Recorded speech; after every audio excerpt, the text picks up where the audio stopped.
Quando aprendemos a saber perder, porque também é preciso saber perder. Há pessoas que perdem e não sabem perder. Não é? Há pessoas que até nós temos muito aquela coisa de dizer mal perder. Há pessoas que têm mal perder. Mas em Cristo temos que ganhar sempre. Não, a Bíblia não ensina isso. A Bíblia não ensina isso. A Bíblia ensina que nós devemos aprender a ganhar, também sabendo perder. Certo, irmãos? E nós vamos louvar a Deus, e eu queria falar convosco hoje acerca disso, acerca da tribulação, e nós temos a consciência, e nós conseguirmos, com a ajuda de Deus, preparar-nos para resistir no dia mau. Para sabermos resistir no dia mau. Também é preciso saber, irmãos, viver, é preciso aprender a viver. A vida é um ensino constante. Nós, ao longo da vida, vamos aprendendo.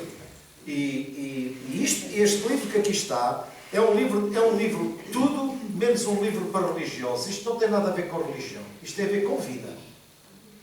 E cada vez que vocês abrirem a Bíblia, tirem dela lições de vida. A Bíblia não é um livro para religiosos, a igreja não é um lugar onde se formam bonecos de cera, mas é onde realmente vidas são estruturadas pela palavra de Deus. Para nós aprendermos a superar as dificuldades no dia mau e os problemas no dia mau. Irmãos, porque o dia mau vem a todos. E não é só um. Vários dias vem a todos. E é porque Deus nos abandonou. Não, mal de nós se Deus nos abandonasse. Porque nós temos a certeza que o dia mau vem. Agora, nós temos é que estar preparados para saber resistir no dia mau. Amém. Certo, irmãos? Porque a verdade é esta. Nós podemos constatar que o ser humano é assim. O ser humano de barriga cheia considera que não tem necessidade de coisa nenhuma. É ou não é? Por isso é que... como é que eu ia dizer? Você tem um exemplo. Você vai no supermercado depois do almoço. Parece que não lhe apetece nada. Você está tão saciado que, o que é que eu vou comprar? Olha, o que é que vamos fazer para o jantar? Caramba, acabámos de almoçar agora, nem cabeça tenho para pensar no que é que vamos fazer ao jantar. E então nós vamos de barriga cheia e parece que nada como não sentimos falta de nada, não damos valor às coisas. E é isso. Deus permite que isto pode parecer muito estranho, mas Deus permite que a falta venha para nós sabermos dar valor às coisas. Porque as pessoas, por vezes, só dão valor quando perdem.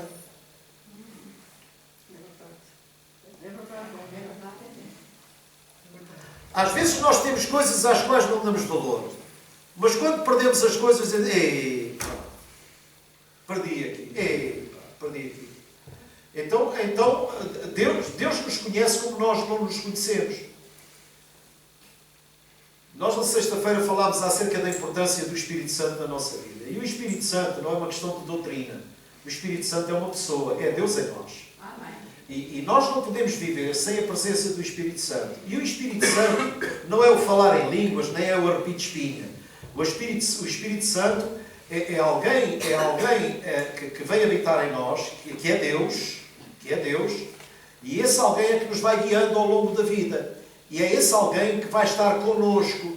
Quando Jesus ensinou, olha, convém que eu vá, vocês não fiquem tristes, porque convém que eu vá, porque se eu não for, o Espírito Santo não vem a vocês. E qual era o propósito de Deus? Era ser omnipresente.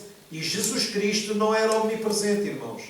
Jesus Cristo estava aqui no lavradio e já não podia estar no Montijo, porque ele estava confinado a um corpo. Mas quando, na verdade, Deus abandona o corpo que tomou para se revelar ao mundo, e depois é derramado sobre toda a carne, Deus manifesta a sua omnipresença. Vocês estão a compreender? Por isso é que ele disse, olha, convém-vos a vocês, é bom para vocês que eu vá, não chorem, alegrem-se. Porque se eu não for, o Espírito Santo não vai vir a vós. Então eu hoje, esteja onde estiver, eu posso dizer, Deus é comigo. Em toda e qualquer situação, Deus é comigo. Os irmãos estão a compreender? Porque se assim não fosse, a omnipresença de Deus não se manifestava. E ele falou da descida do Espírito Santo como outro Consolador. Olha, e o Pai vos enviará outro Consolador para que esteja convosco para sempre. Então o Espírito Santo é a presença constante de Deus na nossa vida. Na vida de quem? Na vida de quem o recebe. E a recepção do Espírito Santo e a permanência do Espírito Santo é algo que depende única e exclusivamente de nós. Irmãos, vocês não precisam das mãos de um pastor para receber o Espírito Santo. Isso é tabu, isso é mentira. Porque no dia de Pentecostes ninguém pôs as mãos sobre ninguém. O Espírito desceu sobre os que lá estavam. E eu posso orar por alguém, rogando a Deus que também partilhe com ele a pessoa do Espírito Santo. Mas não é necessariamente assim. Você, se desejar, Deus diz que concede o desejo do seu coração. Olha, se vós sendo maus sabeis dar boas dádivas aos vossos filhos, quanto mais o Pai dará o Espírito Santo àqueles que o pedirem. Então, o derramamento do Espírito Santo não pode ser um ritual da igreja. Tem que ser uma vivência de cada pessoa. Você em casa diz, Senhor, dá-me do teu Espírito, dá-me mais do teu Espírito. E Deus dá. Você não precisa do pastor para isso. Isso só gera dependência. Eu só recebo o Espírito Santo se o pastor lhe puser as mãos sobre mim. Qual quê? Qual quê? Quer dizer, o pastor não gosta do irmão, não põe a mão sobre o irmão, que ele nunca vai ter o Espírito Santo. Irmãos, não se iludam com isso. O Espírito Santo em nós depende única e exclusivamente de nós, porque isso é da vontade de Deus. Então, se eu orar a Deus pedir o Espírito Santo, Deus me dará. Porquê? Porque é de sua vontade. E Ele me dá. E é esse Espírito Santo que me vai ajudar e que me vai guiar, na verdade, no caminho da santificação, da minha santificação. Sem Ele, eu nada posso. Sem o Espírito Santo, eu não tenho entendimento das Escrituras. Porque é o Espírito Santo que me faz ver, é o Espírito Santo que me revela o Espírito da Escritura, o propósito da Escritura, o que a palavra quer dizer. E a igreja perde-se muito em conceitos e em preconceitos. E em rituais, e em tem que ser feito assim, e tem que ser feito assado, porque se não for feito assim, não é? E se não for feito assado, não é? Não, irmão. Deus quer uma coisa, Deus quer a sinceridade do nosso coração e a nossa total entrega. Quando nós nos entregamos a Deus com sinceridade de coração, irmãos, as coisas vão ao sítio. As coisas vão ao sítio, não tenho dúvida nenhuma. Você acredita ou não? Ou é preciso você fazer algum sacrifício para Deus responder? Se Deus responder ao meu sacrifício, eu já tenho Deus na minha mão. Eu torno-me Deus de mim próprio. Porque então na igreja ia reinar a máxima: quem não chora não mama. Não é assim com Deus, irmão. Não é assim, irmão. Com Deus não é assim. Com Deus não se negocia. Com Deus ou há uma rendição ou não há uma rendição. Se vós estiveres em mim e as minhas palavras estiverem em vós, ou seja, se os valores forem trocados, então peçam o que quiserem e eu dou-vos. Porquê? Porque eu sei que o vosso propósito é certo. Agora, na sexta-feira nós constatamos uma coisa muito importante. Como é que o crente ora?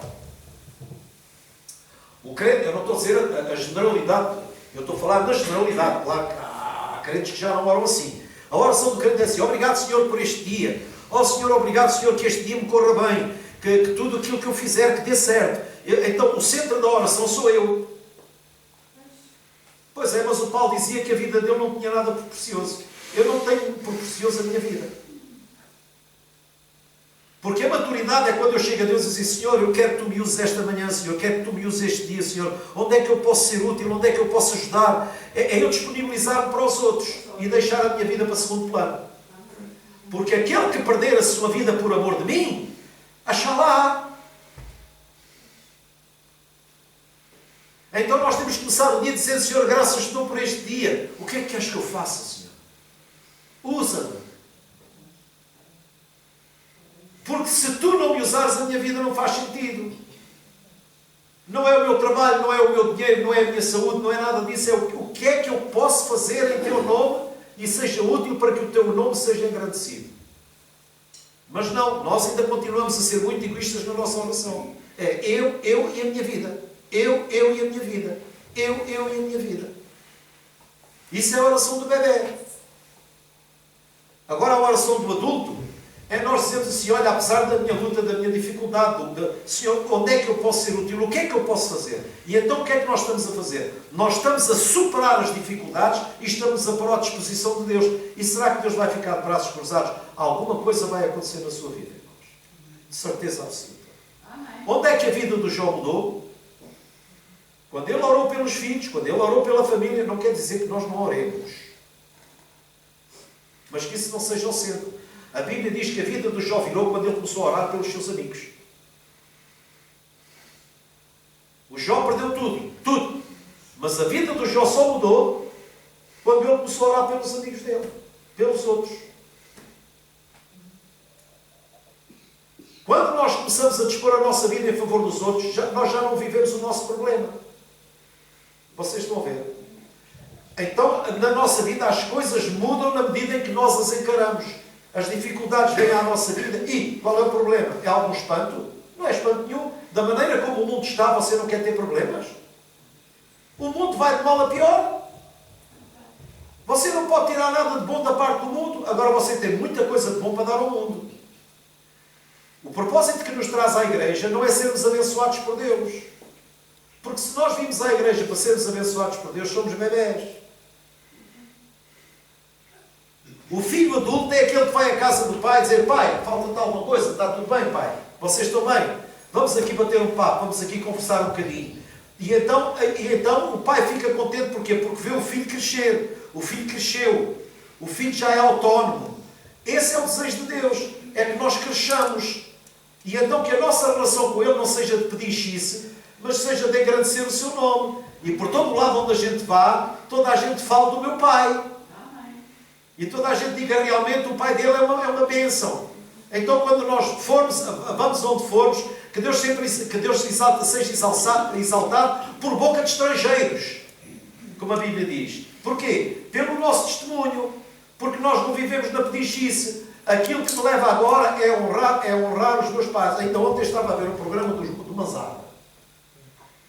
Manzarra foi um programa qualquer da televisão, que eu não sei o nome. Fátima Lopes. Exatamente, da Fátima Lopes, e o Manzarra estava a dizer e estava a agradecer pela mãe, pelo pai e tudo mais, pelos valores que eles transmitiram. E ele agora é uma pessoa autónoma e tudo mais. Então é um prazer que nós temos que ter de honrar o nosso pai, com a nossa vida, com o nosso estilo de vida. E então Deus vai dizer na verdade que ele é um santo homem de Deus, é uma santa mulher de Deus. Porquê? Porque no nosso coração temos o propósito de falar abertamente do nosso pai, para que todos saibam o quão bom ele é. Vocês estão a compreender? Vocês estão tão sisudos? Não, é que nós fomos educados de uma maneira que é pedir isso, ó pai, dá-me isto, ó pai, dá-me aquilo, ó pai, dá-me outro, e o pai diz assim: caramba, nunca mais cresce. Deus lá em cima deve estar a dizer assim: caramba, aquela malta não cresce nunca. Por isso é que Jesus dizia que quando alguém bebe o antigo, não diz que melhor é o novo. Mas a verdade é que o melhor está no novo, não está no antigo. Mas o antigo, olha irmão, ouça uma coisa, mesmo contrário à minha vontade, eu obedeço. Eu posso obedecer contrário à minha vontade. Ou não posso? E de que me serve isso? Fiz bem? Obedeci, fiz bem? O obedecer não é mau. Mas agora o que é que me leva a obedecer? Porque se não houver em mim transformação, eu torno-me um religioso, faço as coisas por obediência. Parece que, pronto, se eu não obedecer, Deus castiga. Não, irmão, não é necessariamente assim. Porque houve pessoas que desobedeceram e Deus não castigou. Não é por fazer as coisas certas que eu sou abençoado. Eu sou abençoado porque eu tenho em mim a natureza de Deus. Eu sou abençoado porque eu sou um filho de Deus. Eu não peço nada, tudo o que é dele é meu. Porque eu sou herdeiro de Deus. E é aí que nós temos que mudar. E é aí que a nossa oração muda. É aí que a nossa maneira de encarar a vida muda. Ou então tornarmos os religiosos em que a minha relação com Deus é como é que eu posso alcançar o favor de Deus. Não, eu sou um favorecido de Deus. Eu sou filho de Deus. Oh irmão, o que é que o Davi precisa fazer para alcançar o favor dos pais? Não precisa fazer nada. Ele é filho. Mas nós ainda não criámos essa consciência de filho. E então tornámos-nos religiosos. Se eu orar muito, Deus vai dar. Se eu sacrificar muito, Deus vai responder. E então eu tornei-me um quê? Um religioso. Porque em mim nada muda. Porque eu considero que por fazer as coisas certas, as coisas vão dar certas. E não é assim, irmãos. Em Deus não é assim. Por isso é que a vida é uma escola. Nós vamos aprendendo ao longo da vida. Nós vamos passando por problemas, por situações, por dificuldades, por tribulações. Não é para nos destruir, é para nos fazer crescer. Porque quando nós nos garantimos a nós mesmos, nós dizemos assim: o que é que eu preciso de Deus para alguma coisa? Nós falamos com pessoas do mundo, e as pessoas do mundo que têm dinheiro, que têm tudo, dizem assim: vou precisar de Deus para alguma coisa, eu tenho tudo. E acabam por depois chegar à conclusão que não têm nada. Tendo tudo, não têm nada. Tendo tudo, não têm nada. O que é que tem dinheiro? E onde é que está a felicidade? Onde é que está a alegria de viver? É por fazer isto, por fazer aquilo, por poder comprar isto, por poder comprar aquilo, coisas perecíveis. Mas no íntimo somos frustrados. Porque têm tudo e não têm nada. Em contrapartida, o apóstolo Paulo ensinou como nada tendo, mas possuindo tudo. Amém. São esses os valores que o Evangelho quer que sejam transmitidos para nós. E então aí, nós buscamos o reino de Deus em primeiro lugar, a sua justiça em primeiro lugar, e o resto é acrescento. A Bíblia diz que aquilo que os outros se sacrificam para alcançar, a Bíblia diz que o Senhor nos dá a nós até nós dormindo. Então é uma questão de fé. Ou não é? No reino de Deus nada é por mérito. Tudo é por graça. Eu olho para mim e coisas que Deus me dá que eu não mereço. É por sua graça. A Bíblia tem promessa que diz que Deus nos dá acima daquilo que nós pedimos ou pensamos. Isso é que é graça, não é mérito. O mérito são os valores do mundo. Agora, no reino, não é uma questão de mérito, é uma questão de graça. E nós, às vezes, revoltamos-nos com a vida porque consideramos que aquilo que nos acontece não é justo. Mas, irmão, não é uma questão de justiça, não é uma questão de justiça ou injustiça. É a vida, é a vida. E é aí que nós aprendemos. E é no meio da dificuldade em que Deus se revela a nós. Porque se nós não sentimos dificuldade, nós garantimos a nós mesmos e consideramos que Deus não precisamos de Deus. Falem comigo. Essa é a verdade. Porque o ser humano é assim. O ser humano só dá valor quando alguém o ajuda no momento da necessidade. Porque depois de ser ajudado no momento da necessidade, o ser humano é muito ingrato. E nós temos o exemplo do povo de Deus, que sempre viveu dessa maneira. Deus ajudava o povo ficava contente. Chegaram a mar, as águas eram amargas. Pronto, o povo, ei, para caramba e tal, águas amargas e não sei o quê. No Egito, mesmo a água do esgoto era melhor que isto e tal. E então depois começavam-se logo a lamentar. E então o que é que Deus fazia? Deus dizia, ei caramba, quando é que vocês crescem? Vá, o milagre transformou a água salgada em água doce. E o povo bebeu, ficou todo contente. Logo passado mais um pouco, começava a resmungar por isto, começava a resmungar por aquilo. E Deus a dizer assim, vocês ainda não entenderam que eu deixo que vocês passem por essas coisas para vocês me conhecerem?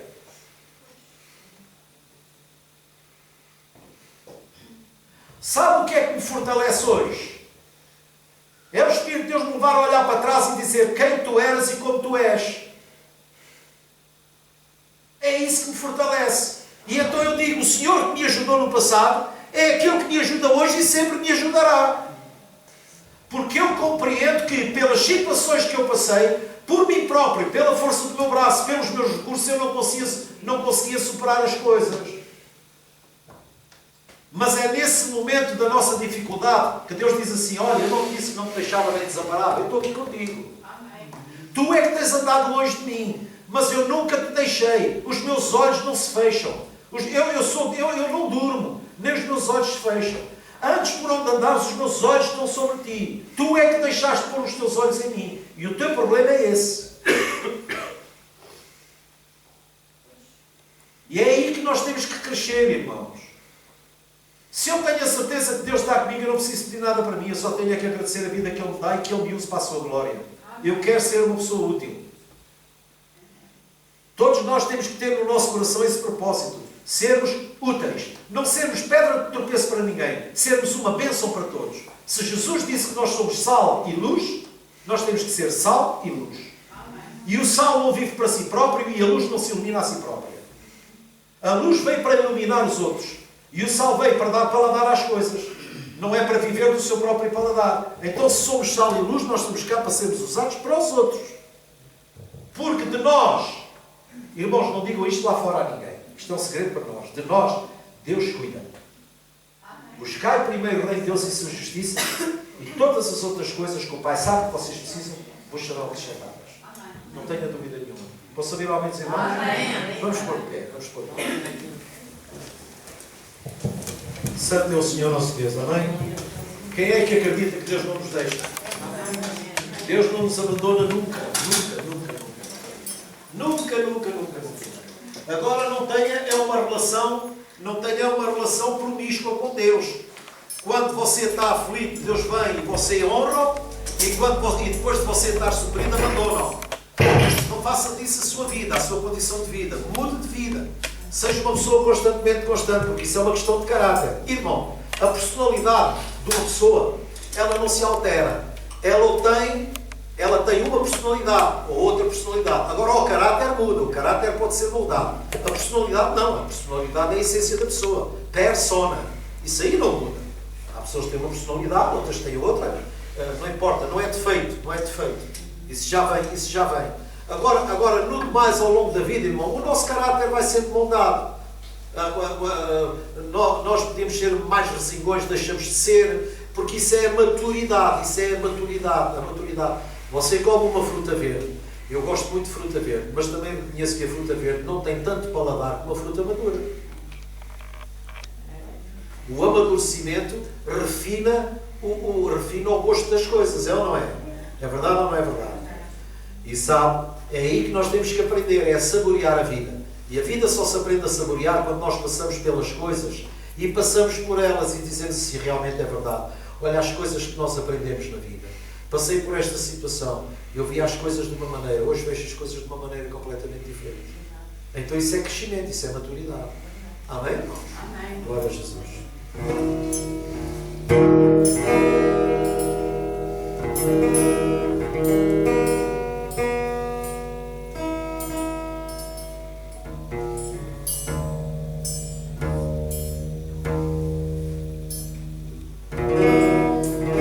Glória a Deus, aleluia. Santo és tu, Senhor. Obrigado, Pai, por podermos estar aqui em família, na tua doce presença. Senhor, sabemos que Tu és aqui porque Tu és omnipresente. Nós te damos todo o louvor, toda a honra e toda a glória.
seja a expressão do teu querer.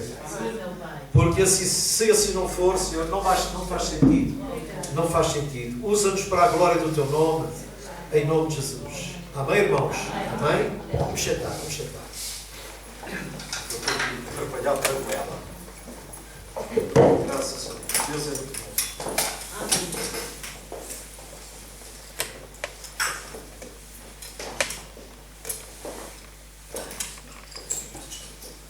Estava aqui atrapalhado na garganta.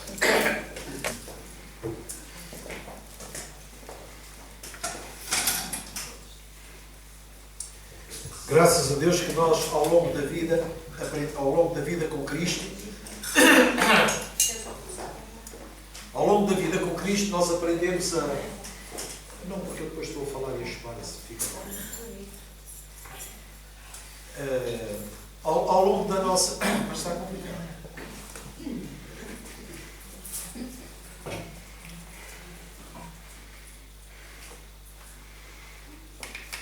Ao longo da nossa vida com Cristo, eu falo por mim, o meu conceito bíblico muda completamente, vem mudando completamente, à medida em que nós vamos crescendo em Deus e vamos aprendendo com Ele, porque é Ele que nos ensina. Essa é uma das ações do Espírito Santo, é ensinar-nos e lembrar-nos daquilo que nos ensina. Ele não fala do que é seu, Jesus disse, olha, Ele falará do que é meu, Ele vos revelará tudo aquilo que eu vivo de mim para o nosso crescimento espiritual. E eu queria vos falar hoje acerca dos momentos em que Deus se revela a nós, ou seja, Deus age nos momentos em que nós de nada podemos. Irmãos, onde é que se dá a cura? Onde há doença, não é? Onde é que se dá o suprimento? Onde há carência. Este é o nosso Deus. Este é o nosso Deus que está sempre atento. Para além de Deus, Ele acima de tudo é Pai. E Deus, sendo Pai, Ele está atento às nossas necessidades. Para quê? Para que nós não vivamos condicionados por isso. Nós temos vindo a falar acerca da obra do Espírito Santo e da capacidade de nós encararmos as coisas, porque a nossa vida tem que ser uma vida vivida de uma forma superada. Temos que viver por superação. As dificuldades vêm, mas elas não vêm para nos destruir. A Bíblia ensina isso. A Bíblia nos ensina que a tribulação produz. A tribulação dá fruto. Quando a Bíblia fala de produzir, fala de dar fruto. Mas eu queria ler o Salmo 9. Vamos iniciar com o Salmo 9. Não. Em nome de Jesus está bem.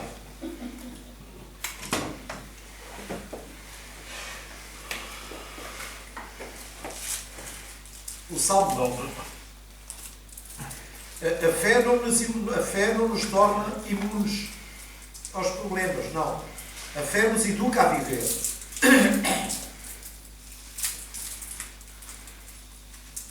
Portanto, nós não podemos estranhar. No Salmo 9, vamos ler aqui 2 versículos apenas. Vamos ler o 9 e vamos ler o 10. Diz assim: o Senhor é refúgio para os oprimidos. É uma torre segura na hora da adversidade. Os que conhecem o teu nome confiam em ti, pois tu, Senhor, jamais abandonas os que te buscam. Diga comigo, pois tu, Senhor, jamais abandonas os que te buscam. Então eu só vivo só se não buscar Deus. Se não buscar Deus. Vamos ler agora o que está escrito em Provérbios, já que estamos em Salmos, é logo o livro a seguir. Provérbios capítulo 3. Vamos tomar isto como nota introdutória, digamos assim. Provérbios capítulo 3.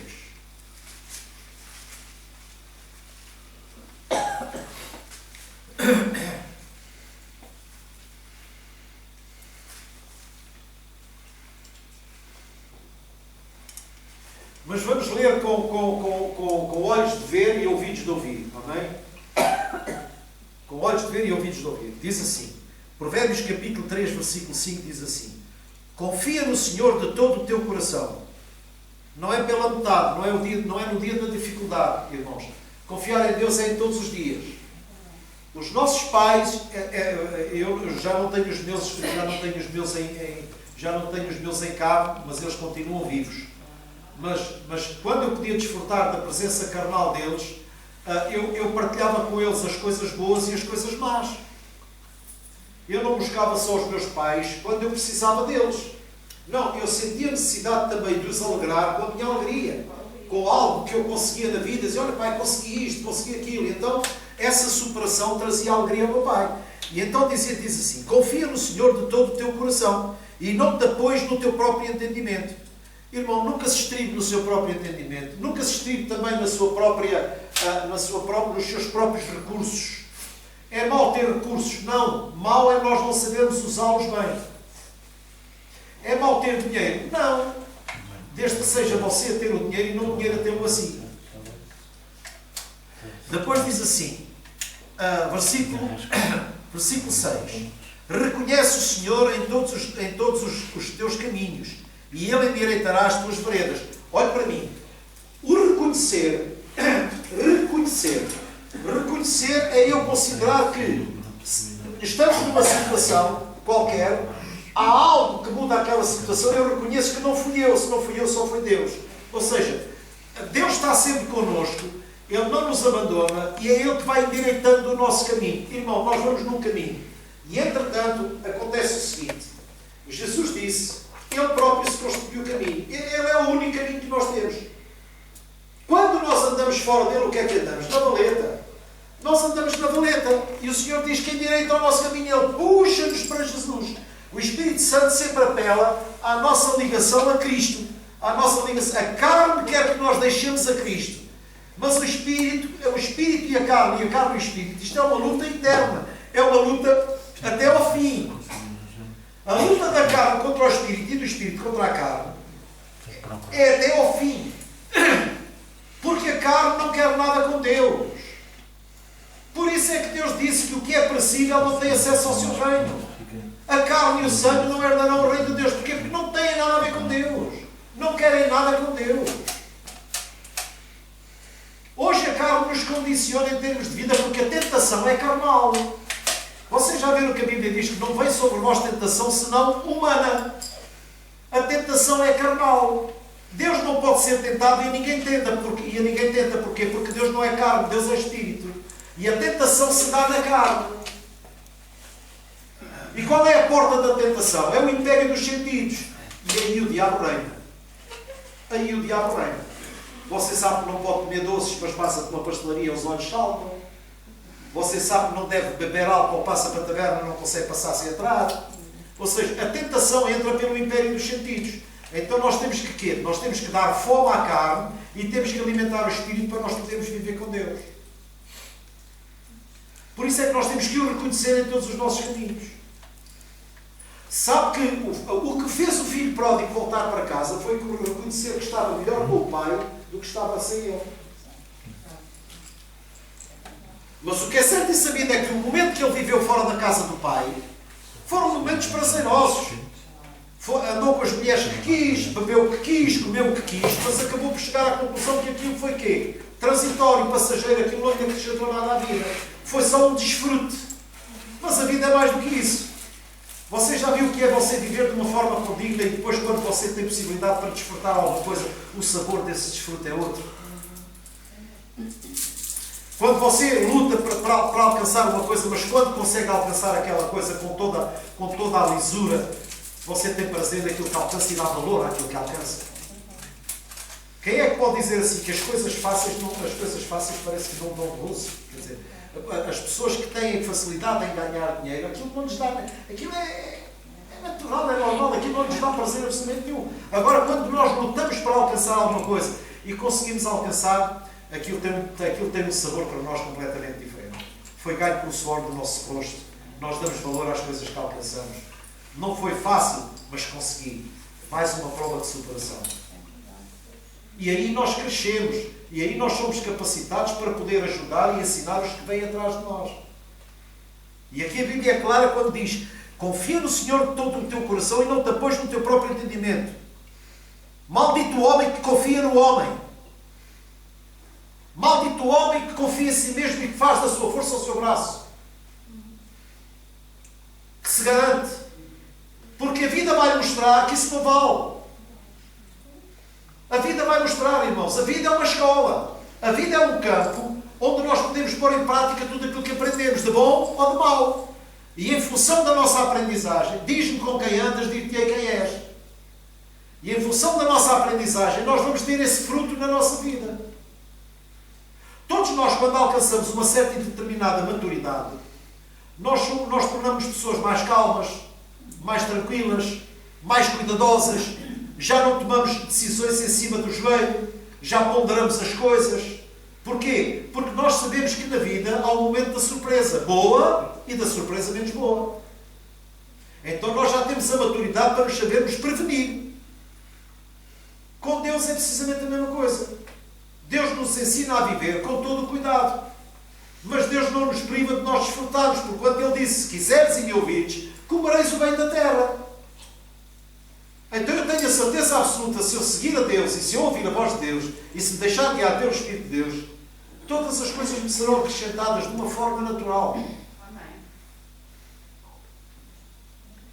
E então aqui continua e diz assim, reconheço em todos os teus caminhos e Ele endireitará. Eu reconheço que é a mão de Deus que me está a trazer, então eu não me vou revoltar. Eu vou deixar Deus ser Deus na minha vida, porque é Ele que me vai levar ao caminho certo. E quando é que Deus me leva ao caminho certo, irmãos? Quando eu erro. Porque não há acerto sem erro.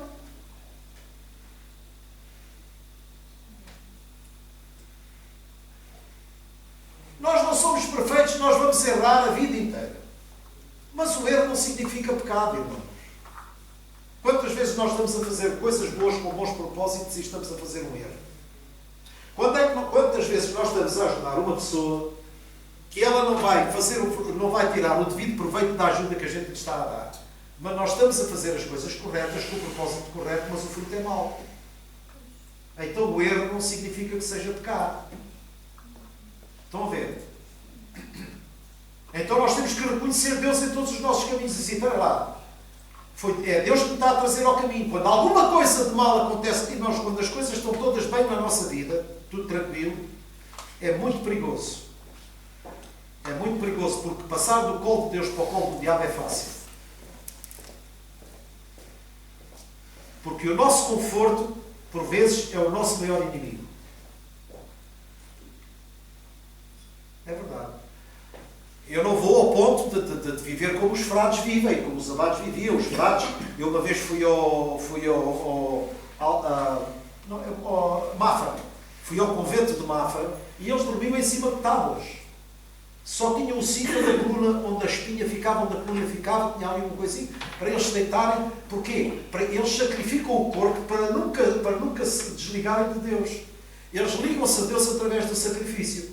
Não é isso que Deus quer. Deus quer que nós nos liguemos a Ele através da fé, pelo poder do Espírito Santo.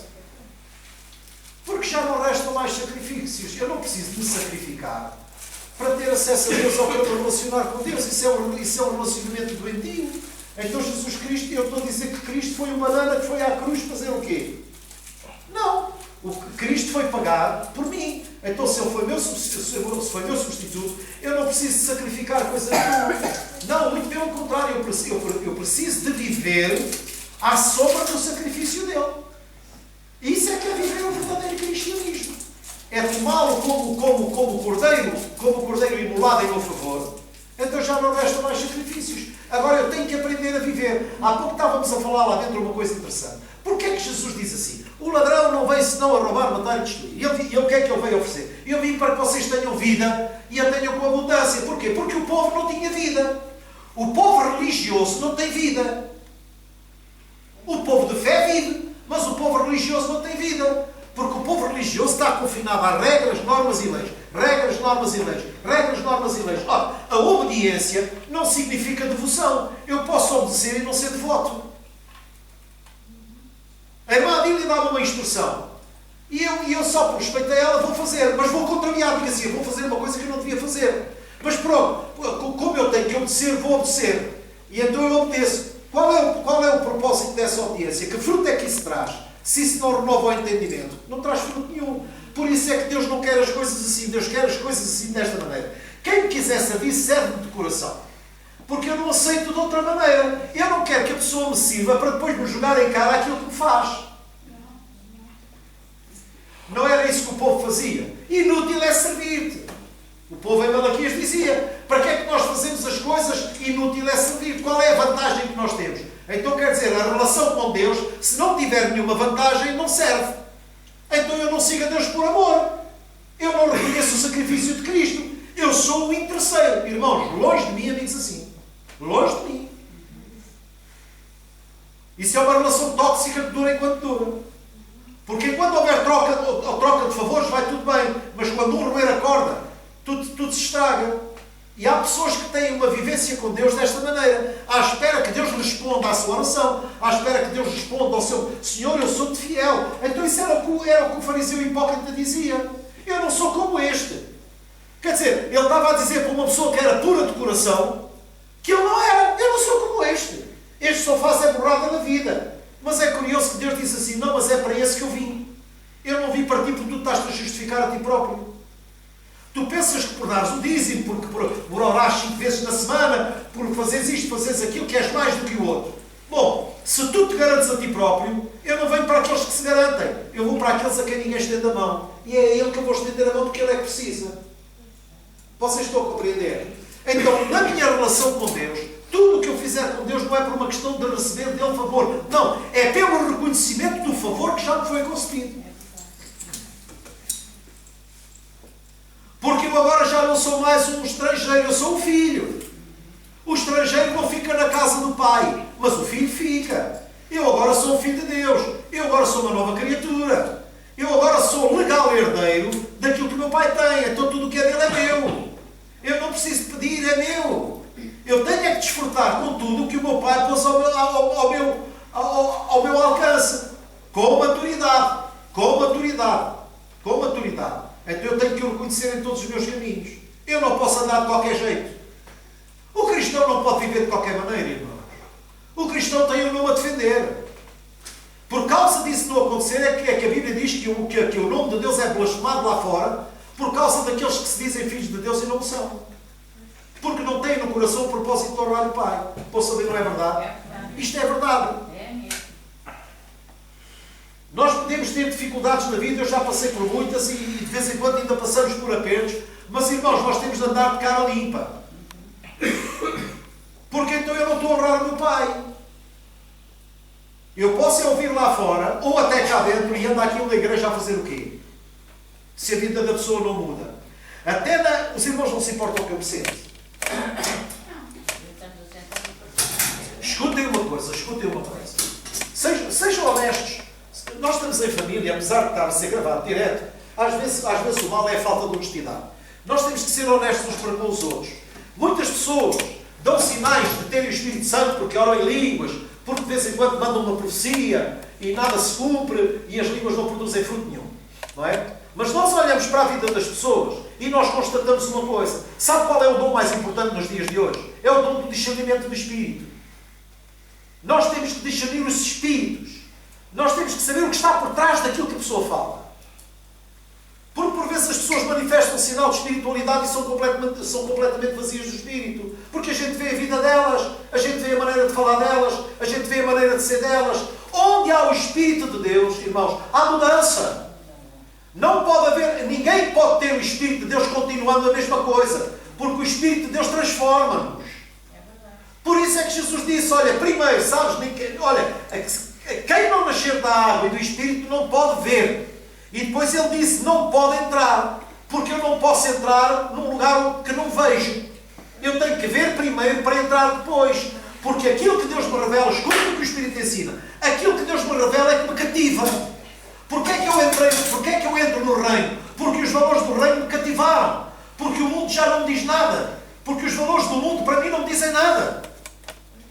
Mas eu olho para a palavra e o Espírito me revela a palavra e diz, olha, os valores do reino são estes. Ama o teu inimigo. Então eu sou um campeão. Eu não sou vencido por ninguém. Nem o meu inimigo me vence.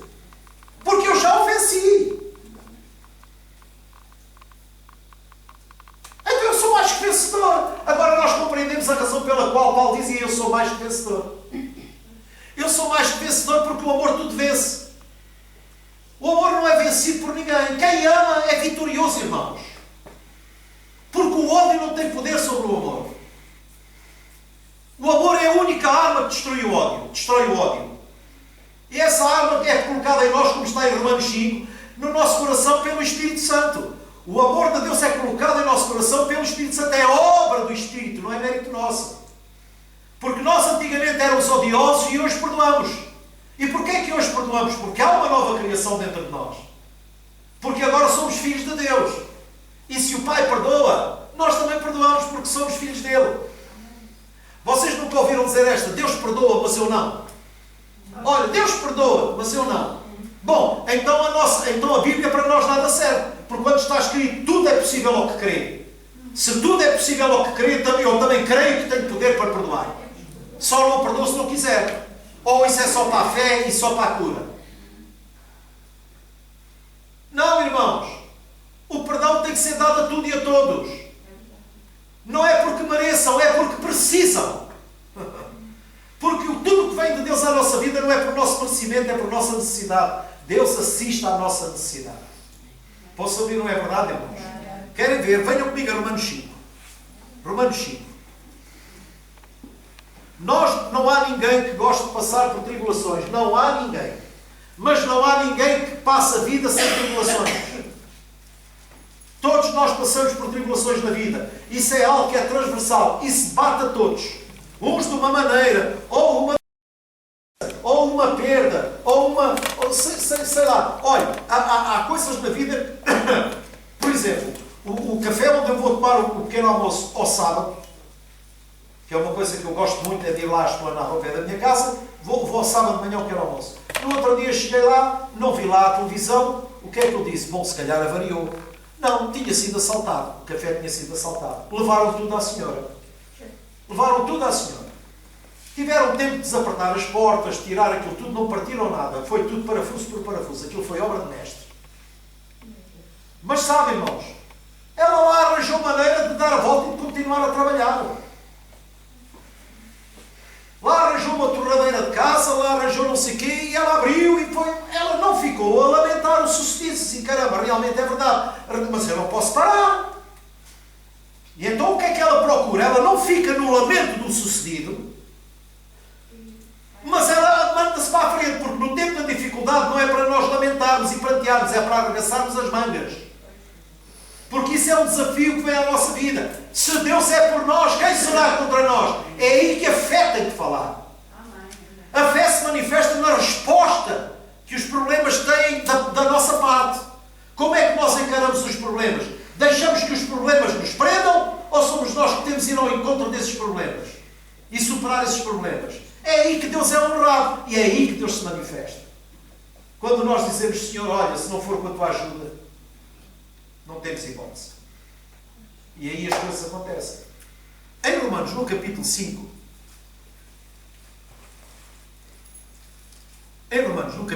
nós às vezes lemos as coisas e passamos por elas com os olhos e não tiramos o devido proveito. Repara o seguinte: o tempo de provação jamais será tempo de lamento. Não, o tempo de provação é tempo para nós pararmos e ponderarmos e dizermos assim: o que é que eu vou fazer agora para dar a volta a isto? Eu peço permissão lá está a pouco em cima, eu peço permissão à minha esposa. Porque eu não posso falar da vossa vida, eu tenho que falar daquilo que eu vivi e eu dou graças a Deus por tudo que eu vivi. No momento foi difícil, foi. Nós passámos um momento na vida em que a minha esposa foi trabalhar para um infantário e até uma própria prima escarnecia dela. Dizia que ela estava ali no infantário para limpar a porcaria que os filhos dos outros faziam. Nós estávamos na mão de baixo, irmãos. Nós estávamos a passar por dificuldades e por apertos, por necessidades. Sabe o que é que a minha esposa fez? Eu dou graças, eu não estou a louvá-la aqui publicamente, eu dou graças a Deus pelo amor que Deus me teve de me dar uma mulher como deu. Ela não teve problemas, começou a fazer tardes da mesma em casa. E começou a vender nos cafés. Se não vai de um jeito, vai de outro. Porque nós já não sei se tínhamos os dois numa igreja, já não lembro. Já tínhamos os dois, não é? E uma própria familiar dizia, olha para ela, a menina do papá, agora a limpar a caca que os filhos dos outros fazem. Mas é algum desprezo, irmão. Olha, ela fazia coisa que muitas mães não fazem. E a vida, por vezes, traz-nos estas provas para nos tornar capazes de nós superarmos as coisas. Não é para nos deitar abaixo. Nada disso, irmão. Não veio sobre vós tentação senão humana, mas fiel é Deus que não vos deixará tentar acima daquilo que vocês podem suportar. Antes, com a tentação, Ele proverá quê? Livramento. Escape. Escape não é dizer descanso. É capacidade para superar as coisas. E então, aqui em Romanos diz assim, tendo sido depois justificados pela fé, Romanos 5, temos paz com Deus, por nosso Senhor Jesus Cristo, por meio de quem obtivemos acesso à fé, acesso pela fé, a esta graça à qual agora estamos firmes e nos gloriamos na esperança da glória de Deus. Não só isso, mas também nos gloriamos nas tribulações. Isto é de louco! Isto é de louco! Pois é, irmãos. É que a nossa fé para muitos é loucura, mas para nós tem que ser poder de Deus, irmãos. A nossa fé para os outros pode ser loucura, mas para nós tem que ser poder de Deus. E é a nossa vida que nos vai provar de que vale a pena ser cristão. Nós às vezes é que somos muito impacientes. Mas as coisas, irmãos, estão certo como Deus vive. As coisas acontecem na nossa vida no tempo certo. Deus não vem antes nem depois. Deus vem no tempo certo porque o tempo é dele. Nós às vezes queremos que Deus ande segundo o nosso relógio. Mas Deus anda segundo o seu relógio, porque o tempo é dele. Ele é que é o alfa e ele é que é o ômega. Nada acontece antes, nem nada acontecerá depois. Todas as coisas acontecem no momento certo. E nós reconhecemos a Deus quando as coisas acontecem e realmente é verdade, Senhor. Eu queria as coisas mais cedo, mas agora vem o momento certo.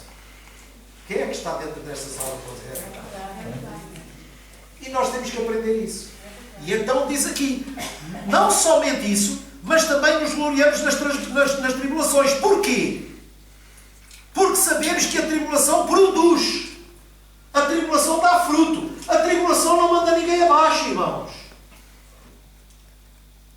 Sabe porquê? Olha o que o Espírito está a trazer ao meu coração. Sabem porquê? Irmãos, na verdade o Espírito do Senhor está aqui. Sabem porquê que Jesus permitiu que a água entrasse no barco? Para os levar a fazer a pergunta, quem é este? E é quando a água entra no barco da nossa vida, Ele se manifesta a nosso favor e nós dizemos, quem é este? Que estenda a sua mão para nós e que nos livra desta situação. Só pode ser Deus, não pode ser outro. Eles andavam com Jesus e não o conheciam. Quando é que Jesus se revelou a eles? Na tribulação, irmãos. Na dificuldade, irmãos. É aí que Deus se manifesta a nós. É aí que Deus se revela a nós. Porque se não for na tribulação ou na angústia ou na perseguição, nós andamos muito distraídos na vida. Desculpem a minha sinceridade. Nós, enquanto seres humanos, desligamos de Deus com uma facilidade terrível. Quando tudo está bem, a gente nem se lembra de Deus. Mas quando as coisas estão más, corremos para Ele. Porquê? Porque é a nossa torre de refúgio em tempo de guerra. Mas essa relação é uma relação saudável? Não é, irmão. Não é, irmão. Não é. Não é. Nós temos que cultivar um relacionamento com Deus que nos traga estabilidade emocional. Porque eu estou aí num momento difícil e nós temos a certeza, não, Deus é comigo. Calma. Porque é nesse desligar da relação que o medo entra e a fé não existe. Porquê? Por falta de relacionamento. É como aquele amigo que já não fala com outro amigo há muito tempo e dizia, pá, será que eu agora se ligar como é que ele me responde? Porque parece que a ausência de comunicação quebra a amizade. Não, irmãos. Mas é a relação que mantém a amizade viva. Vocês não estão cá. E a tribulação vem à nossa vida para nos trazer a consciência de que nós, sem Deus, não podemos nada. Jesus foi claro, sem mim nada podeis fazer. Não é o obedecer, irmãos, não é o obedecer pelo obedecer. Se nós hoje obedecemos à palavra de Deus é porque reconhecemos que a palavra de Deus tem poder transformador na nossa vida. Não é para agradar a Deus. É porque ela nos favorece a nós. Escutem. Eu hoje obedeço à palavra, não é para colher o favor de Deus. Não, a própria palavra me favorece. Ela me ensina a viver de uma maneira diferente. E sabendo-me e ensinando-me a viver de uma maneira diferente, eu já desfruto eu já tenho o proveito da palavra. Jesus disse: as palavras que eu vos falo são espírito e vida. A vida é encontrada na palavra. Ela é que me educa a viver. Então isto é um livro para todos, menos para religiosos. Isto não é para a gente rezar o Pai Nosso. Isto é para nós aprendermos a viver como Jesus ensina, irmãos. Tendo a consciência de uma coisa: erre ou acerte, o amor de Deus é intocável. Aqueles que o traíram, Jesus amou-os até ao fim. O amor de Deus não muda. É como um pai. Um filho pode fazer mal, pode fazer isto, pode fazer aquilo, mas o amor do pai em relação ao filho não muda. Ou muda?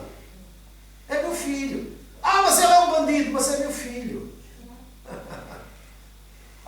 Mas é meu filho. O amor de Deus é incondicional. Mas isso não é o garanto para mim. Isso só me garante uma coisa: quando eu me arrependo e volto para trás, eu vou encontrar o Pai de braços abertos e de porta aberta. Essa é a minha certeza.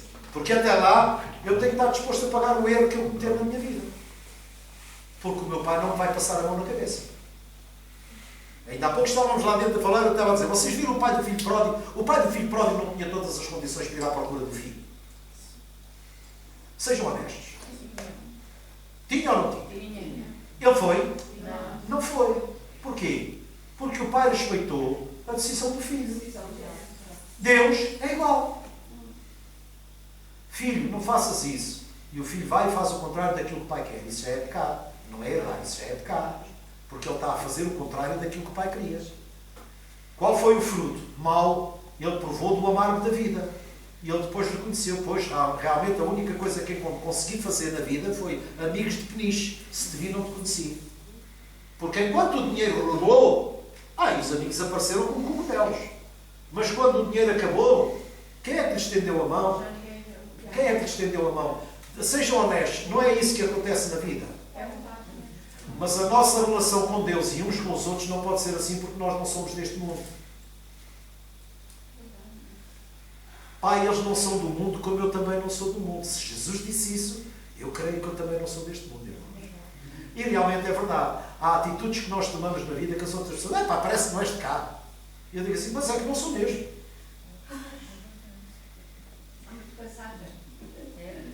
Não sou mesmo de cá. Porque os valores que vocês têm não são os valores que eu tenho. Vocês podem ter uma maneira de ver as coisas, eu tenho outra maneira de ver as coisas. Fiquem com a vossa maneira de ver, mas a mim também não tirou a minha maneira de ver. A minha consciência foi transformada porque eu não era nada daquilo que eu sou. Quer ver? E então diz assim: não só isso, mas também nos gloriamos nas tribulações. Porquê? Porque sabemos que a tribulação produz perseverança, a perseverança um caráter aprovado, e o caráter aprovado a esperança, e a esperança não gera confusão. A esperança não decepciona. Repara o seguinte: a tribulação produz o quê? Perseverança. E a seguir à perseverança o que é que vem? Um caráter aprovado. E a seguir ao caráter aprovado o que é que vem? A esperança. E a esperança não confunde. Porquê? Porque a nossa esperança é uma viva esperança. E isto é tudo fruto de quê? Tribulação. Então a tribulação é algo de mau? A tribulação é proveitosa quando nós sabemos tirar o devido proveito dela. Sabe uma coisa? Eu tenho a certeza que vocês sabem tanto quanto eu. Há pessoas que nem com a vida aprendem. Há pessoas que nem com a vida aprendem. Há pessoas que repetem as mesmas asneiras constantemente, por isso é que andam sempre em fel de amargura e em laço de iniquidade. Porque nada mudou nelas. Não é, Adília? Há pessoas que a vida não aprendem nada. A vida nem as ensina, mas elas não aprendem nada na vida, que elas não mudam. Não mudam. Continuam as mesmas pessoas. São obrigadas a mudar? Não, só quem perde são elas. Agora, quando nós passamos por uma tribulação, nós devemos estar atentos. Não, espera aí, isto tem que trazer ensino para mim. Eu tenho que saber... A fé é a capacidade que Deus me dá para eu saber tirar o lado bom das coisas más. Eu vou falar devagar. A fé é uma capacidade que Deus nos dá, é um dom que Deus nos dá. e que nos leva, que nos dá a capacidade de conseguir tirar o lado bom das coisas más. Quando eu procuro numa coisa má o lado bom, eu já não estou preso pela coisa má. Alô? Quando eu atento para saber tirar o lado bom de uma coisa má, é sinal que a coisa má não me prendeu. Porque eu sou livre. Foi para isso que Cristo me libertou. Eu sou livre. Então eu não vou deixar prender por uma coisa má. Não, eu vou dar a volta. Eu vou tirar o lado bom da coisa má. E essa é uma capacidade que nos é dada por quem? Pelo Espírito de Deus. Porque Ele é Deus. Sem Ele não podemos nada. Sem Ele eu não entendo as Escrituras. Sem Ele eu não posso pregar. Sem Ele eu não posso viver. Em novidade de vida. Porque viver a vida velha não precisa do Espírito Santo para nada. Porque o Espírito Santo não é só o batismo. Porque o Espírito Santo é uma iniciação. Mas isso requer continuidade. Uma pessoa que é batizada com o Espírito Santo não significa dizer que o Espírito Santo está nela. Não. O Espírito Santo lhe foi dado. Mas ela deixou a porta aberta, ele saiu e entrou outro. Não há uma constante. O Espírito Santo, nós temos que ser constantemente cheios do Espírito Santo. Falando o quê? Entre nós, com salmos, com hinos, com isto, com aquilo, com a pregação. Isso é uma forma de nos mantermos cheios do Espírito Santo. Através da pregação da palavra. Por isso é que nós estamos aqui. Sempre que estivermos aqui a ouvir a pregação, deixem o Espírito falar. Porque Deus sempre vos acrescentará alguma coisa e Ele virá ao encontro daquilo que você está a viver. Ele vai levar o lado prático da palavra à sua vida. Eu não sei a sua vida, mas aquele que nos faz falar sabe. Então a mesma palavra pode fazer na irmã Margarida produzir um fruto, na Bíblia produzir um fruto, na Carla produzir outro fruto. Porquê? Porque a palavra ela vai à vida da pessoa, ela vai direcionar a vida da pessoa, porque Deus nos conhece a nós, conhece a nossa vida. A pregação não é a ocupação de um tempo de relógio, não. A pregação tem que trazer um lado prático para a nossa vida. Então, se eu estou a passar por uma dificuldade ou por um aperto, eu tenho que aprender a dizer, Senhor, ensina-me, mostra-me através da tribulação onde é que eu tenho escape para vencer. Eu quero aprender isto. Para quê? Para que então depois eu possa estar preparado para ensinar outros que vêm atrás e que passam pela mesma coisa. Alô? E então diz aqui, e a esperança não traz confusão, porque Deus derramou o seu amor em nossos corações, por meio do Espírito Santo que Ele nos concedeu. Então o que é que o apóstolo está a dizer? O amor é o garante da nossa esperança. O amor, porquê é que eu espero em Deus? Porque eu sei que Ele me ama. Amém. Se eu não tivesse a certeza do seu amor, qual era a minha esperança? Era uma esperança vã. Certo, Carla? Agora a Bíblia está aqui a dizer que aquilo que nos leva a esperar em Deus é a certeza do amor que já foi colocado dentro do meu coração. Então eu sei que Deus me ama. Eu sou um amante, oh irmãos, eu sou um amante de Deus. Você é um amante de Deus. E quem ama, cuida. Será que é preciso pregar mais alguma coisa para vocês saberem quem ama, cuida? Deus cuida de nós, diga, Deus cuida de mim. Não é porque eu mereço, é porque Ele sabe que eu preciso. E eu não preciso de orar muito, eu não preciso jejuar muito, eu preciso entender a palavra. Entender a palavra. E é pelo entendimento da palavra que eu cresço espiritualmente e aprendo a confiar no Deus que pela sua palavra se revela a mim. A Bíblia até diz que não é pelo muito orar que eu sou ouvido. Há pessoas que levam uma vida inteira, eu conheço uma pessoa que se você ligar para ela, ela vai lhe dar a resposta. Ou se não for ela a atender, ou o marido a atender, dizer, ela está a orar. Eu estou desconfiado que aquela pessoa não dorme, aquela pessoa não come, porque sempre que a gente liga está a orar. Sabe uma coisa? Não vejo transformação na vida da pessoa. Sabe porquê? Porque quem muito fala, pouco ouve. E por vezes o nosso tempo de oração, se fosse mais de ouvir, fala, Senhor, que o teu ser ouve. Seria mais proveitoso. Mais proveitoso. Eu não quero ouvir o vosso amém. Romanos 12. Romanos 12. Paulo continua a ensinar acerca disto. Romanos no capítulo 12, no versículo 9, diz assim.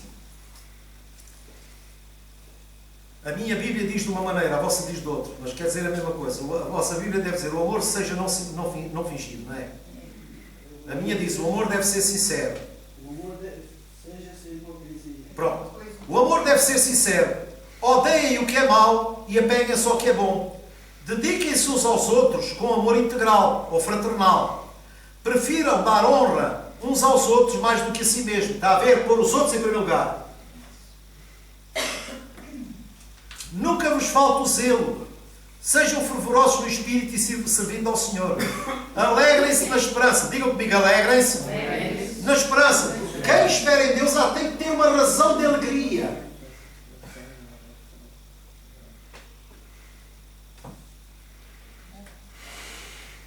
O que é que o salmista diz? O choro pode vir numa noite, mas o gozo vem pela manhã. Nesta esperança eu me alegro pela manhã que se avizinha. Vocês conseguiram apanhar?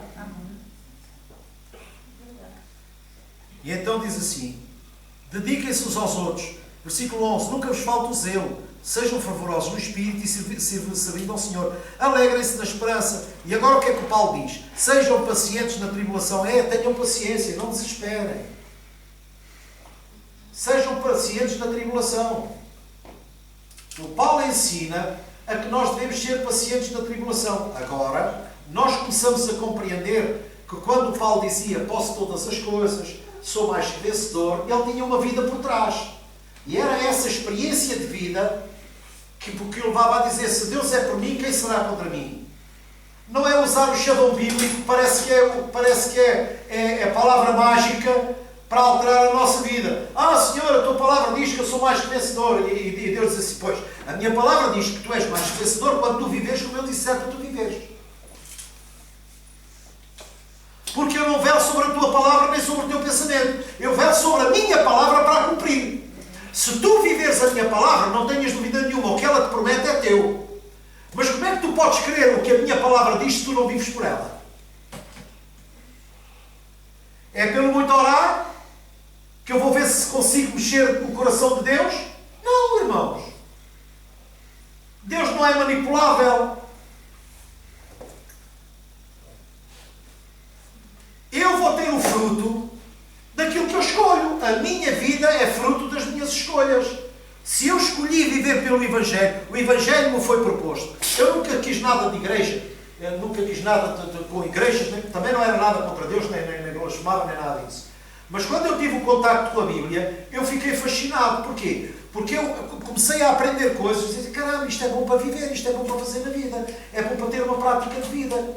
E então, quando nós começamos a viver as coisas, nós passamos pelas dificuldades de uma maneira diferente. É muito bonito a gente ter o quadro das pegadas na areia. Mas a gente se esquece que há momentos na vida em que, na verdade, não somos nós que andamos, é Ele que nos leva ao colo. E é aí que Deus diz: reconhece-me em todos os teus caminhos. Se não fosses tu, como seria? Os irmãos estão a compreender? Estão a compreender? Claro que estão. Pergunta. Diz assim: alegrem-se na esperança, sejam pacientes na tribulação, preservem na oração, compartilhem o que você compartilha e tudo por aí fora. Mas acima de tudo é o quê? Sejam pacientes na tribulação, não percam paciência. Irmãos, a nossa leve e momentânea tribulação, a Bíblia trata a nossa tribulação como leve e momentânea. Produzirá um peso eterno de glória. Então, nós teremos sempre o lado positivo da tribulação. A tribulação não é para nos destruir, é para nos edificar. Hoje diz-se muito tempo: aquilo que não me derruba, me edifica. E é bem verdade, irmãos. É bem verdade. Querem ver? Eu disse-vos para vocês irem agora a lado nenhum. Atos 14. Atos 14. Louvado seja o nome de Deus.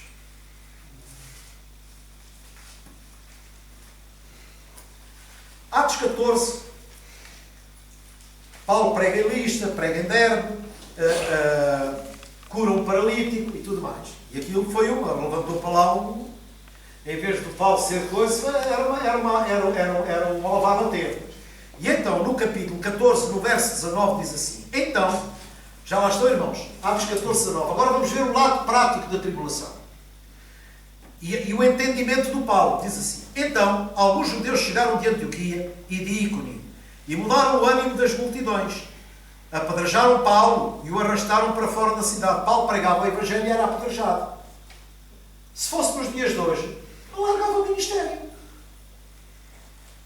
Largava o ministério.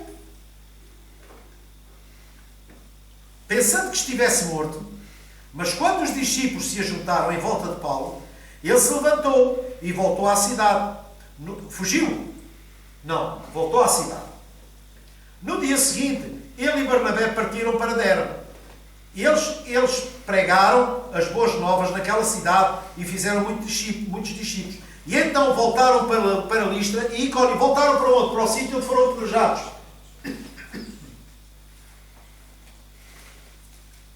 Voltaram outra vez para Listra e Icónio e Antioquia. Fortalecendo os discípulos, ou seja, vocês sabem e viram aquilo que nos aconteceu. Fomos apedrejados por pregar o Evangelho. Mas olha, estamos cá outra vez. Estamos cá outra vez. Para quê? Para fazer a mesma coisa. Porque não são as contrariedades da vida que vão alterar o nosso propósito. E o Paulo estava, olha, estamos cá para fazer a mesma coisa. Se formos apedrejados, nós somos muito teimosos, porque o nosso Pai é o mesmo e no mundo e a gente também não vai mudar. Se o Evangelho tem que ser pregado, ele vai ser pregado, nem que seja apedrejado, nem que seja cuspido, não estou nem aí.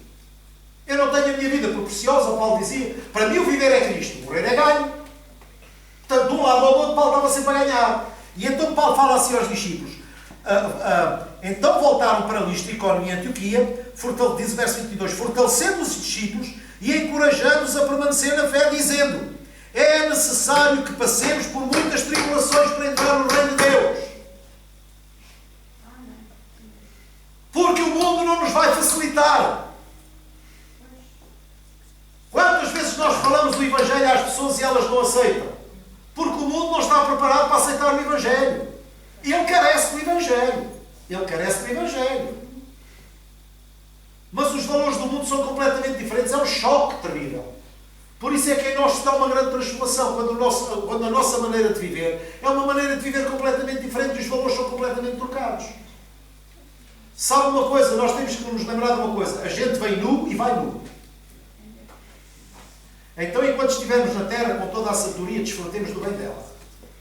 Porque isso também é a porção do Senhor. Amém? Isso é a porção do Senhor.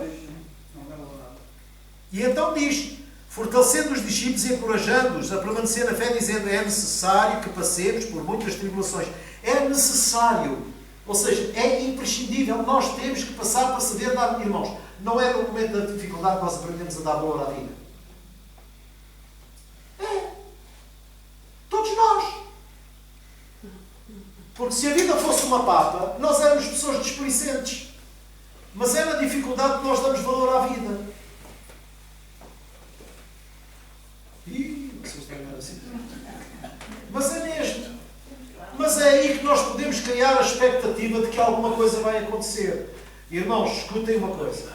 Quando nós olhamos para a nossa vida, nós estamos a passar por uma situação que nós não criamos. Porque há situações que nós criamos pelo erro. E então temos de estar prontos a pagar o preço do erro. Agora, quando nós não fazemos nada para que uma coisa de mal aconteça na vida, uma situação que aconteça na vida, nós não podemos perder a paz. Se o meu coração não me condena, eu estou bem perante Deus, diz a Bíblia. Então eu tenho paz no meu coração. Isto aconteceu, então alguma coisa vai acontecer. Alguma coisa Deus vai fazer. Alguma coisa Deus vai proporcionar. Porquê? Porque isto veio à minha vida também para me mostrar a mim como está a minha fé. Irmão, há coisas acerca de mim que Deus sabe que eu não sei. Muitas vezes nós olhamos para a vida dos outros, se aquilo fosse comigo. Não é? Entretanto, a vida prega-nos uma partida para nos dizer assim: então e agora? Não é? Se aquilo fosse comigo e tal, se aquilo fosse comigo, e entretanto, na vida depois, Deus prega-nos uma partida, é uma espécie de plano inclinado, e Deus faz com que a gente escorregue, permite que a gente escorregue, para quê? Para nos ensinar. Olha, nunca penses assim, nem nunca julgues ninguém. Porque não há nada de novo debaixo do sol. Tudo é cíclico. Tudo é cíclico. O que aconteceu ao outro também pode acontecer a ti. Agora, eu quero ver é como é que tu respondes a uma situação dessas. E aí é que nós marcamos a diferença. Vocês concordam comigo? E então aqui o apóstolo Paulo diz: olha, é necessário passar por tribulações. É necessário. Filipenses 4. Só para trazer ilustrações e eu estou já a terminar. Filipenses 4. Nós conhecemos sebejamente esta Escritura e eu amo esta Escritura. Porque viver não custa. O que custa é saber viver. E temos que aprender a viver. Temos que aprender a viver. E o Paulo diz que aprendeu a viver. Paulo também não sabia viver. Quem é que lhe trouxe vida? Jesus. Porque ele veio para que tenhamos vida e vida com abundância.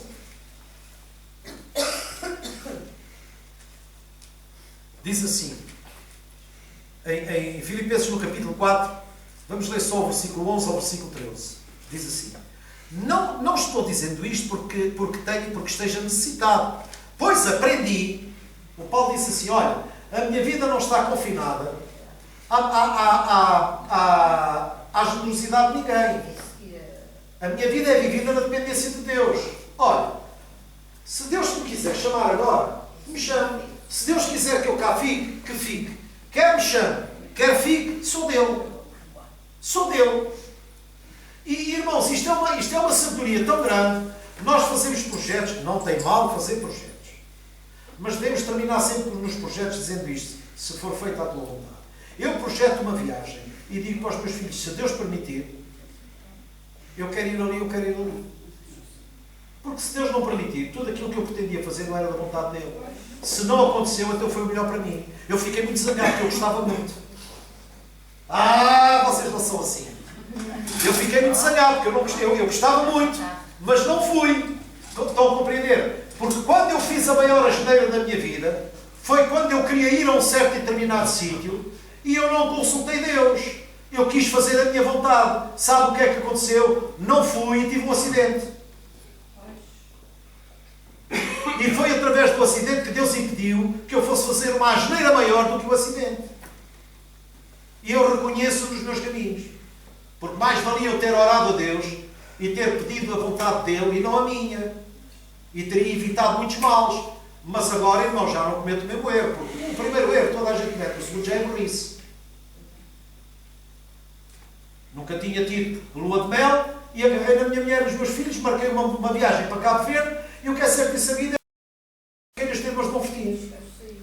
Fui a Cabo Verde do quê? Olha, perdi o carro, a minha mulher fraturou a coluna e eu não fui de lua de mel. Porquê? Porque não era a vontade de Deus, irmãos. Porque eu ia com outros projetos. E Deus disse não. Não. E são estas coisas que me dão a certeza da minha chamada. Não é dos homens chamarem pastor. Eu quero lá saber que me chamem pastor. Chamem-me tudo menos filho de mãe. Não gosto dessas coisas. Agora uma certeza eu tenho. Eu quero servir a Deus com toda a dignidade. E a minha vida sem Deus não faz sentido. E hoje já não voltaria a fazer a mesma coisa. Eu hoje, Pai, tu sabes que eu desejo muito aquilo, mas seja feita a tua vontade e não a minha. E acabou. E eu já não criava falsas expectativas. Certo, irmãos? Não fiquem preocupados que eu estou já a terminar. Diz assim: não estou dizendo isto por causa da necessidade, pois aprendi a adaptar-me em toda e qualquer situação. Sei o que é passar necessidade, portanto só sabe o que é passar necessidade quem as passa. Alô? E sei o que é ter fartura. Também só sabe o que é ter fartura quem já teve. Aprendi o segredo de viver contente em toda e qualquer situação, tanto numa como noutra. Então a alegria da minha vida não depende por ter ou deixar de ter. Depende pelo que eu sou. Eu não quero estar alegre, eu quero ser uma pessoa alegre. Porque ser uma pessoa alegre já é uma questão de natureza. Estar alegre é uma coisa muito vulnerável. Hoje estou, amanhã não. Hoje estou, amanhã não. Estão a compreender, irmãos? Que as adversidades da vida não roubem a alegria, era o que o Paulo estava a dizer. Olha, eu aprendi. Porquê? Porque eu também tive esse sentimento. Eu tinha a tristeza, eu tinha a alegria. Quando não tinha, estava a coisa. Mas olha, se cheguei à conclusão de uma coisa, não resolveu nada. Quando não tinha, chorava porque não tinha. Quando tinha, esbanjava, olha, não resolveu nada. Agora aprendi uma coisa, quer tenha, quer não tenha, só tenha que ser feliz. E acabou. Isso é o segredo da vida. E então depois ele diz: eu sei o que é ter fartura, aprendi o segredo de viver contente em toda e qualquer situação, seja bem alimentado como a ter fome, tendo muito ou passando necessidade. E agora ele diz: tudo posso naquele que me fortalece. Amém. E isto é o chavão bíblico. Posso todas as coisas naquele que me fortalece. E então agora quero ver na tristeza, quero ver na dificuldade como é que tu te comportas. Quero ver na fartura como é que tu te comportas. Se tu chegasses a essa conclusão. Paulo não escreveu nada que não vivesse. As cartas de Paulo são fruto da vida dele com Deus. As cartas de Paulo são práticas porque ele escreveu o que viveu. Ele tem em si o próprio testemunho. E isso é inspirador para nós. Ou não será? Eu vou terminar com esta escritura. 2 Coríntios 12. Mais haveria para dizer, mas vamos terminar com esta escritura. 2 Coríntios, no capítulo 12. Uma escritura que nós, graças a Deus, também conhecemos. 2 Coríntios, capítulo 12.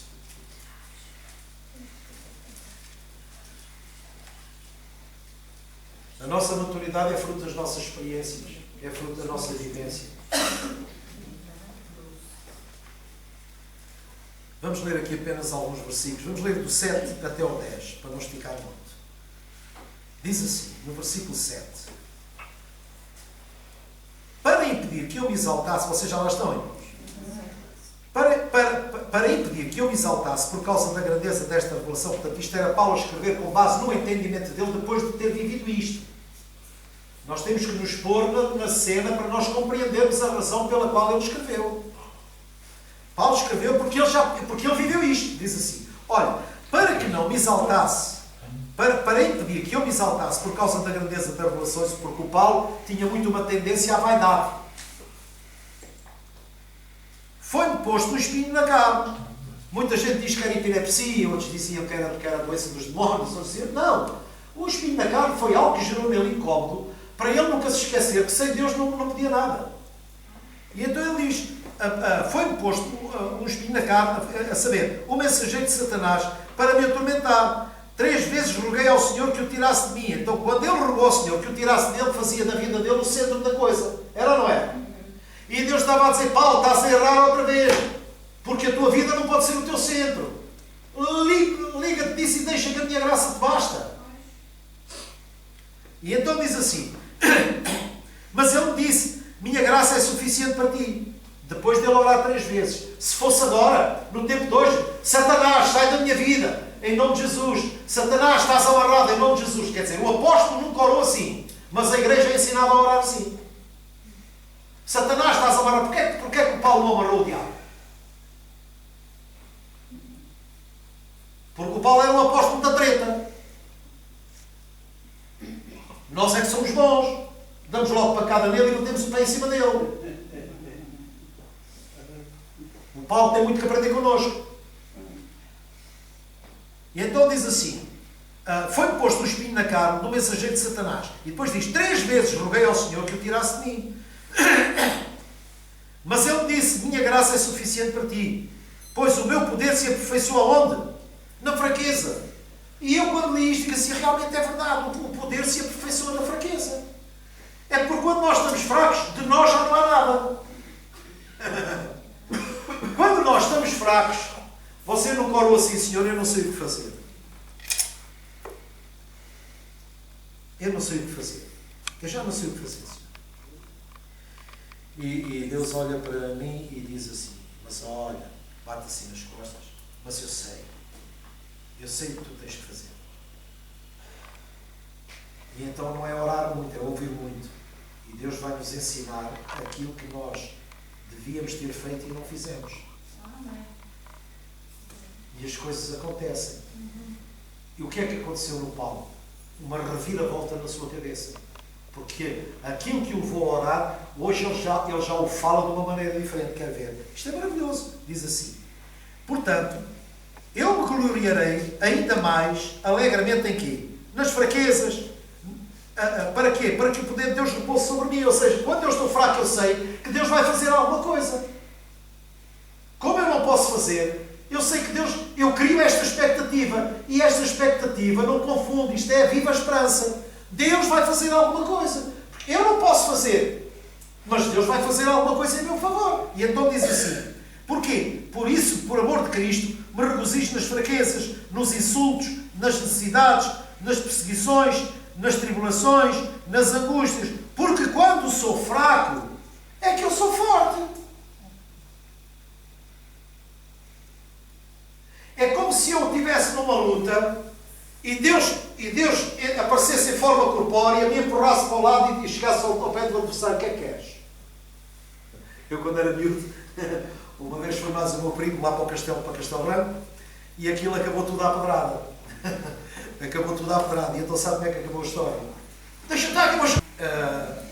E então ia buscar o meu irmão, porque o meu irmão era o mais velho, e então os outros já, como eram da minha idade, já tinham medo do meu irmão, que era o mais velho. Na nossa vida, irmãos, é assim, quando nós não conseguimos, no meio de uma tribulação, nunca perca a cabeça. Descansa em Deus, descansa em Deus. Você pode estar a dizer no seu íntimo, não quer dizer que seja, mas você pode estar agora a dizer no seu íntimo o seguinte: "Ó pastor, é muito fácil de falar." Olha, irmãos, quando vocês pensarem isso já é do maligno. Porquê? Porque eu vivo no mesmo mundo em que vocês vivem, passo pelos problemas que vocês passam, passo pelas tribulações que vocês passam, cada um da sua maneira. Amém? Agora, uma coisa eu não posso falar, contrário ao que a Bíblia nos ensina. Porque se eu vivo por ela e tenho fruto disso, eu quero que vocês também tenham o mesmo fruto, porque ela é vossa também. A palavra é vossa também. Amém? Amém? Vamos pôr de pé e ter uma palavra de oração. Glória a Deus.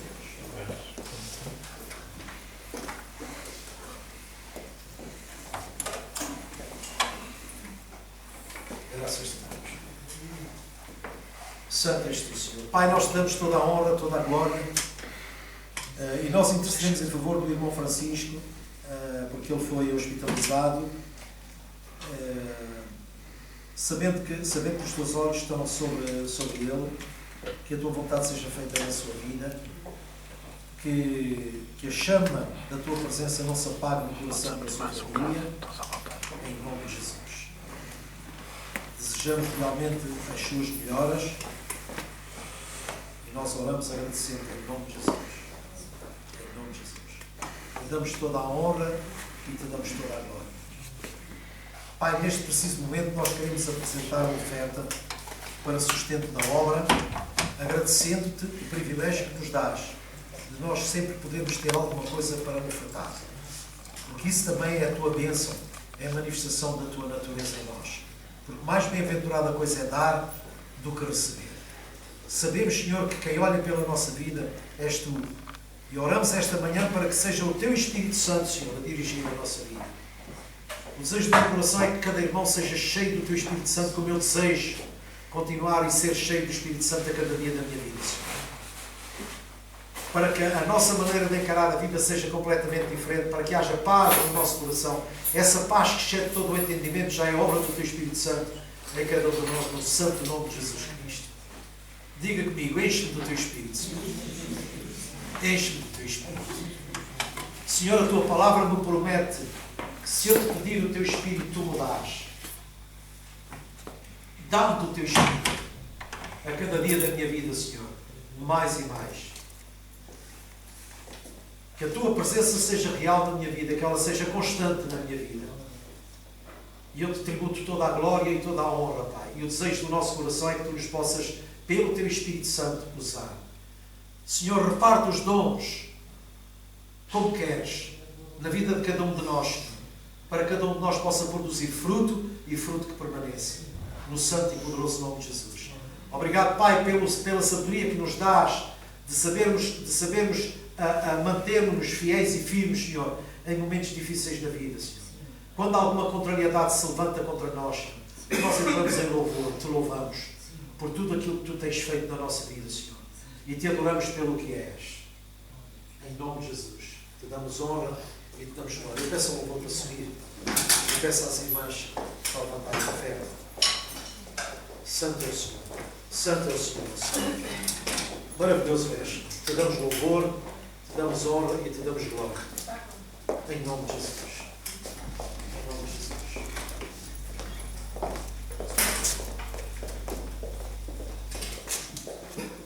Glória a Jesus. Tu és meu Deus e eu te louvo. Tu és meu Rei, eu te exalto. Demos graças ao Senhor, porque Ele é bom.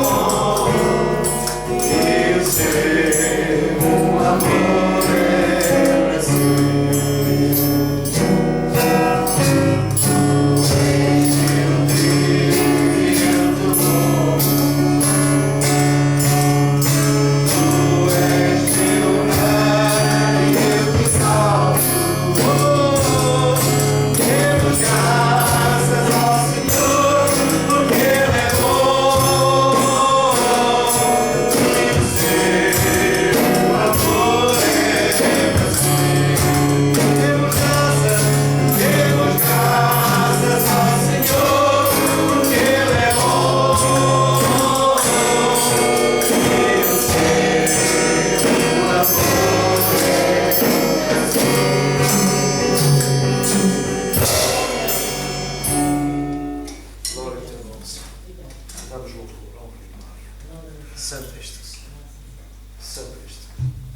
Obrigado, Pai, obrigado pelo privilégio. Obrigado pela alegria que nos dás de cumprirmos o desejo do teu coração, por quanto está escrito que na minha presença ninguém se acha de mão vazia. Obrigado, Senhor, pelo privilégio de poder cumprir o desejo do teu coração, Senhor. Que esse desejo possa ser cumprido sempre, porque é sinal de que tu sempre me darás semente para semear e sempre me darás o pão para comer. Te louvo e te agradeço juntamente com estes meus irmãos. Em nome de Jesus. Os irmãos dizem comigo. Amém. Amém.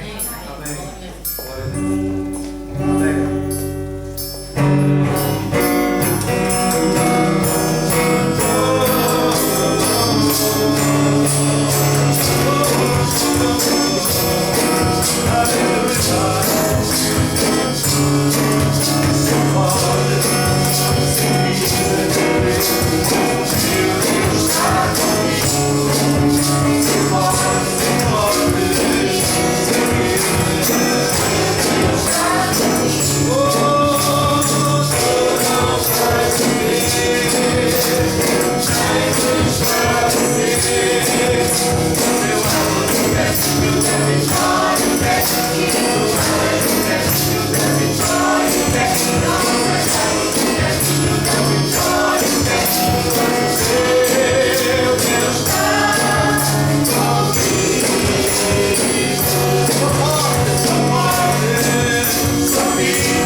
Usa-nos para a glória do teu nome, Senhor. Que nós sejamos realmente os mensageiros da tua palavra. Que na verdade nós sejamos aqueles a quem as pessoas podem pôr a sua confiança para nós podermos ajudar em tempo oportuno. Senhor, usa-nos para a tua glória. Esse é o maior desejo do nosso coração, Senhor. Porque nós temos a plena certeza de que de nós tu cuidas. De nós tu cuidas. Que esta certeza, Senhor, seja firmada nos nossos corações pelo teu Espírito Santo. Em nome de Jesus. Amém. Amém. Uma santa semana para todos. Amém. Uma santa semana.